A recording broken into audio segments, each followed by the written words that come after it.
अहम खबर, फौजी अदालतों में सिविलियंस के ट्रायल केस का महफूज फैसला 3 बजे सुनाया जाएगा। अहम खबर, सुप्रीम कोर्ट में फौजी अदालतों में सिविलियंस के ट्रायल केस का फैसला 3 बजे सुनाया जाएगा।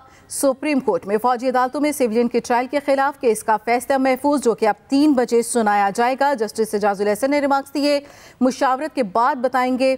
उन्होंने इससे पहले कहा था कि मुशावरत के बाद बताएंगे कि फैसला आज सुनाना है या किसी और दिन का इंतखाब होगा, लेकिन फैसला आज सुनाया जाएगा। सुप्रीम कोर्ट में फौजी अदालतों में सिविलियन के ट्रायल के खिलाफ केस का महफूज फैसला आज दोपहर 3 बजे सुनाया जाएगा। मुख्तसर हुक्मनामा सुनाएंगे। अगर अब भी वापस केस की समाअत जस्टिस एजाजुल एहसन की सरबराही में 5 रुकनी लार्जर बेंच ने की। दौरान समाअत अटॉर्नी जनरल ने कहा कि इस अदालत ने तस्लीम कर रखा है मिलिट्री कोर्ट्स आर्मी एक्ट के तहत कायम अदालतें हैं। इसी बारे में मजीद तफसील जानेंगे अपने नुमाइंदे जहांज़ेब अब्बासी से।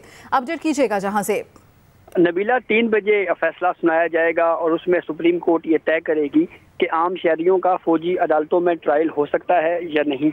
9 और 10 मई के वाक़यात जिनमें पाकिस्तान तहरीक इंसाफ के वो कारकुनान जो फौजी तनसीबात पर हमलों में मुलव्वस थे, फैसला किया गया कि उनके केसेस मिलिट्री कोर्ट्स में चलाए जाएंगे। आर्टिकल 184(3) के तहत दरखास्तें सुप्रीम कोर्ट में आईं और ये मौक़िफ़ इख्तियार किया गया कि आम शहरियों का फौजी अदालतों में ट्रायल नहीं हो सकता। साबिक चीफ जस्टिस उमर अता बंदयाल की सरबराही में इस केस को काफ़ी हद तक सुना गया था। चीफ जस्टिस काजी फाइज ईसा आए प्रैक्टिस एंड प्रोसीजर कानून को तय करने के बाद उन्होंने जो अहम केस सबसे पहले समाअत के लिए मुकर्रर किया वो यही फौजी अदालतों में सिविलियन के ट्रायल के हवाले से केस था। आज जस्टिस एजाजुल एहसन की सरबराही में 5 रुकनी बेंच ने इस केस पर समाअत की। ये 5 जजेस वही हैं जो पहले बेंच में तफसीलन इस केस को सुन चुके हैं। सुप्रीम कोर्ट ने आज डिटेल से अटॉर्नी जनरल फॉर पाकिस्तान को सुना।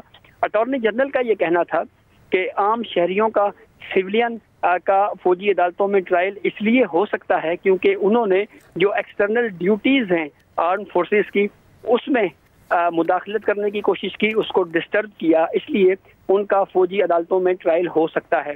इस केस की समाअत के दौरान जस्टिस एजाजुल एहसन ने भी कुछ सवालात उठाए। उन्होंने ये कहा कि आर्मी एक्ट जो है वो स्पेसिफिक आर्म फोर्सेस से मुताल्लिक है।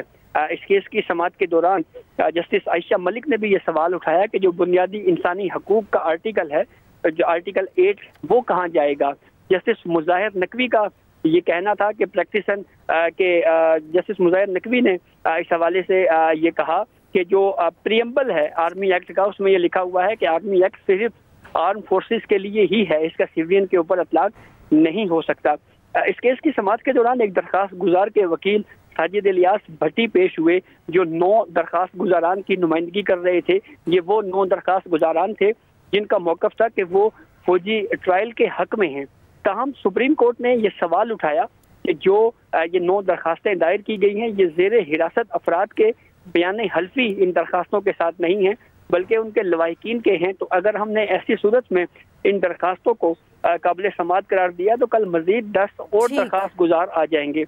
सुप्रीम कोर्ट ने फैसला महफूज कर लिया है जो 3 बजे सुनाया जाएगा। बहुत शुक्रिया जहांज़ेब अब्बासी अपडेट करने के लिए।